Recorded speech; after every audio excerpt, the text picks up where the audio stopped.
வணக்கம் நண்பர்களே, நான் உங்கள் வேல் கார்த்திக் ஜோதிடர். எல்லாம் நன்மைக்கு யூடியூப் சேனல் மூலமாக இன்றைக்கி நம்ம பார்க்க போகிற டாபிக் என்னென்னு பார்த்தீங்கன்னா, மிதுன ராசி ஜூலை மாத ராசி பலன், ராசி பலன். சரிங்களா? அப்போ இந்த ஜூலை மாதத்தில் மிதுன ராசிக்கு எப்படி இருக்க போகுது, அதுவும் பொருளாதாரம் சார்ந்த பலன்றதை பார்க்க போகிறோம். பணம் சம்பந்தமானது எப்படி இருக்க போகுது, அவங்களுக்கு எப்படி என்னென்ன நடக்க போகுதுன்றதை பார்க்க போகிறோம். மிதனராசின்ற போது அதிபதினு பார்த்தீங்கன்னா புதன் பகவான் தான் இருப்பார். புதன் வந்து கடகத்தில் இருப்பார். அதுக்கப்புறம் மிடில் மாதத்தில் வந்து அப்படியே திருப்பி தன்னோட சொந்த ராசிக்கு வந்துடுவார். அப்போ மிதராசின்ற பார்க்கும்போது ஒரே இது நான் டக்குன்னு சொல்லிடுறேன். சூரியன் குரு மிதனத்தில் இருப்பாங்க, கடகத்தில் புதன். அப்போ 3ஆம் இடத்துல வந்து சந்திரன் செவ்வாய் கேது. எந்த ஒரு முடிவு எடுத்தாலும் பணம் சம்மந்தமாக இருந்தாலும் சரி, அது உங்களோட சொந்த பர்சனல் விஷயமா இருந்தாலும் சரி, மிதுன ராசிக்காரங்கள் வந்து முடிவெடுக்கும் போது நல்லா யோசித்து முடிவெடுக்கணும். ஏன்னா இந்த நேரத்தில் உங்களுக்கு இது தனிப்பட்ட முடிவை விட பணம் சம்பந்தமான முடிவுகளாக இருக்கட்டும், யாருக்காவது கொடுக்கல் வாங்கல் இந்த மாதிரி விஷயங்களையும் இந்த சந்திரன் கேதுவோட சேர்க்கை வருது பார்த்தீங்களா, சந்திரன் கேது சேர்க்கை கூடவே செவ்வாய் இருப்பார். இவங்க எல்லாருமே அந்த பொருளாதாரம் சம்பந்தமான ஒரு நிலைப்பாட்டை கொடுப்பாங்க. அப்படின்ட்டு இருக்கும்போது எதுனாலும் 1க்கு 2 தடவை யோசித்து முடிவு பண்ணுங்கள். டக்குன்னு எந்த முடிவெடுத்து அதில் போய் எதுவும் லாக் ஆகிடாதீங்க. சரிங்களா? ஏன்னா இப்போ இந்த ஆன்லைன் இதெல்லாம் வரும் பார்த்தீங்களா, மிதராசிக்காரங்களுக்கு வந்து இப்போ ஒரு ஆசை வரும், ஆன்லைன் சம்மந்தமாக ஏதாவது நம்ம வந்து பணம் சம்பாதிப்போம் அப்படின்னு. ஏன்னா பொருளாதாரன்றது எல்லாருக்கும் இன்றைக்கி முக்கியம். பொருளாதாரம் நல்லா இருந்தால் தான் ஒரு வாழ்க்கை நல்லா இருக்குன்றது இருக்கும். அப்படின்ட்டு இருக்கும்போது இந்த பொருளாதாரம் சார்ந்த உங்களுக்கு வந்து ஒரு ஆன்லைன் சம்மந்தமாக சில விளம்பரங்கள் பார்ப்பீங்க. இந்த விளம்பரம் மூலமாக நம்ம சரி பண்ணுவோம், பணம் நம்ம செய்வோமே, சம்பாதிப்போமே அப்படின்ற ஆசை வரும். அப்போ அதில் முதலீடு பண்ணுற மாதிரி இருக்கும். அப்போ அந்த முதலீடுன்ற போது உங்கள்கிட்ட நீங்கள் யார்ட்ட பேசுவீங்க, அவங்க சொல்லுவாங்க அதெல்லாம் ஒன்றும் பிரச்சனை கிடையாது. வாய் வார்த்தைகள் நல்லா பாருங்கள். ஏன்னா 2ஆம் இடத்துல புதன் இருக்கும்போது அதில் வந்து ரெட்டை வார்த்தைகள் இருக்கும். உங்களை வந்து பேசி நம்ப வச்சுருவாங்க. சரிங்களா? நம்ப வச்சு சரி பண்ணலாம், ஒன்றும் பிரச்சனை இல்லை பண்ணுங்கள், அதெல்லாம் நாங்கள் கேரண்டிலாம் சொல்லுவாங்க. அந்த மாதிரி எதையும் நம்பாதீங்க. எதுக்குன்னா சில விஷயங்கள் உங்களுடைய பணம் இழக்கிறதுக்கான ஒரு சூழ்நிலை இந்த காலகட்டத்தில் காட்டிகிட்டு இருக்குது. அதனால் கொஞ்சம் இந்த நேரத்தில் கவனமாக இருந்துக்கோங்க.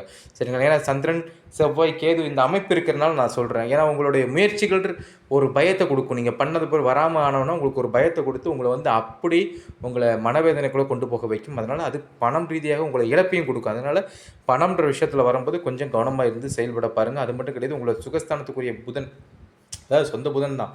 சொந்த புதன் என்ன பண்ணுவார் தெரியுமா, தொடக்கத்துலேருந்து உங்களுடைய 2ஆம் இடத்துலேருந்து அதுக்கப்புறம் 1ஆம் இடத்துக்கு வருவார்.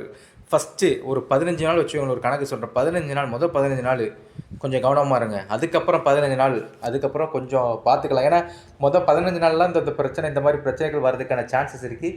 அந்த மாதிரி இதில் மிதுன ராசிக்காரங்க வந்து கொஞ்சம் கேர்ஃபுல்லாக இருந்துட்டிங்கன்னா கண்டிப்பாக ஒரு பாதிப்புகள் எந்த எதுவுமே இருந்துகிட்ருக்காது. இன்னொரு விஷயம் பார்த்தீங்கன்னா, ஒரு விஷயம் சொல்கிறேங்க, உங்களுக்கு உதவி பண்ணதுக்கெல்லாம் சில மனிதர்கள் வருவாங்க, அதெல்லாம் பண்ணுவாங்க. ஏன்னா 12ஆம் இடத்துல சுக்கிரன் சொந்த வீட்டில் உட்காந்துருப்பாரு.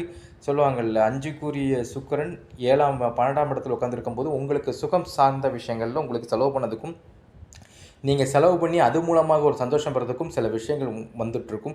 அது மட்டும் கிடையாது, உடல் ஆரோக்கியத்தை பார்த்துவாங்க. தொழில் சார்ந்த விஷயத்தில் வந்து என்ன ஒரு விஷயம்னா, தொழில் சார்ந்த விஷயத்தில் வந்து இந்த நேரத்தில் வந்து ஒரு நல்ல முன்னேற்றம் இருக்கும். எதுக்கு நான் நல்ல முன்னேற்றம் வரும்னு சொல்கிறேன்னா, உங்கள் ராசிக்கு 10ஆம் இடத்துல சனி இருப்பார். சனி பகவான் வந்து நல்லா புரிஞ்சுவாங்க. சனி வந்து ஒருத்தர் ஒரு ராசிக்கு 10ல் வந்துட்டாருன்னு நினச்சிக்கோங்களேன், அது வந்து ரொம்ப சிறப்பு. உங்களுடைய தொழில் சார்ந்த முன்னேற்றம், அதாவது பொருளாதார முன்னேற்றத்துக்கு முதல் இது வந்து தொழில் தாங்க. அப்போ அந்த தொழில் வியாபாரம் இது சார்ந்த விஷயத்தில் நல்ல ஒரு இம்ப்ரூவ்மெண்ட் இருக்கும். சில விஷயங்கள் தேடி வர்ற விஷயத்தை ஏற்றுக்கோங்க. அதுவும் பணத்தை முன்னேற்ற கொடுக்கும். நல்ல ஒரு லாபகரமான ஒரு விஷயத்தை உங்களுக்கு கொடுக்க வைக்க. ஏன் லாபகரம்ன்ற விஷயத்த சொல்கிறேன்னா, அந்த இடத்துக்குரிய செவ்வாய் வந்து உங்களுடைய ஜாதகத்தில் 3ஆம் இடத்துல இருப்பார். அதுக்கப்புறம் அவர் வந்து இதில் வந்து 4ஆம் இடத்துக்கு போயிடுவார். அதாவது கன்னிக்கு ராசிக்கு போயிடுவார். கன்னி ராசிக்கு போகும்போது என்ன ஆகும்னா, இப்போ பணம் சம்மந்தமான விஷயத்தில் முதல்ல ஏற்றம் இறக்கம் இருந்தாலும் அதுக்கப்புறம் அந்த பணம் சம்மந்தமான இடத்துலேருந்து ஏற்றம் இறக்கம் குறைந்து ஒரு சாதகமான ஒரு சூழ்நிலை சொல்லுவோம்ல, இது நம்மளுக்கு கொஞ்சம் சாதகமாக இருக்குது, இதை நம்ம கொண்டு போகலாம், அந்த மாதிரி இருக்கும். நண்பர்கள் மூலமாக லாபம் உண்டு. திருப்பியும் சொல்கிறேன், நண்பர்கள் மூலம் லாபம் உண்டு. அந்த லாபத்தை நீங்கள் எடுத்து வைப்பீங்க. அது தொழில் சார்ந்த விஷயத்தில் சில முன்னேற்றங்கள் எப்படி சொல்லலாம்னா, ப்ரொமோஷன்ஸ்க்கான வாய்ப்பு இருக்கும், இடமாற்றத்துக்கான வாய்ப்பு இருந்துகிட்ருக்கும். புது வேலை தேடிருப்பவர்களுக்கு வந்து இந்த ஜூலை மாதத்தில் வந்து ஒரு வேலை கிடைக்கிறதுக்கான வாய்ப்புகளும் இங்கே பிரகாசமாக இருக்குது. அப்போ இந்த காலத்தை வந்து மிதனராசிக்காரங்க வந்து யூஸ் பண்ணி கொண்டு போகலாம். சரிங்களா? நல்லபடியாக கொண்டு போகலாம். அவங்களுக்கு இந்த காலகட்டன்றது வந்து ரொம்ப சிறப்பாக தான் இருக்க போகுது.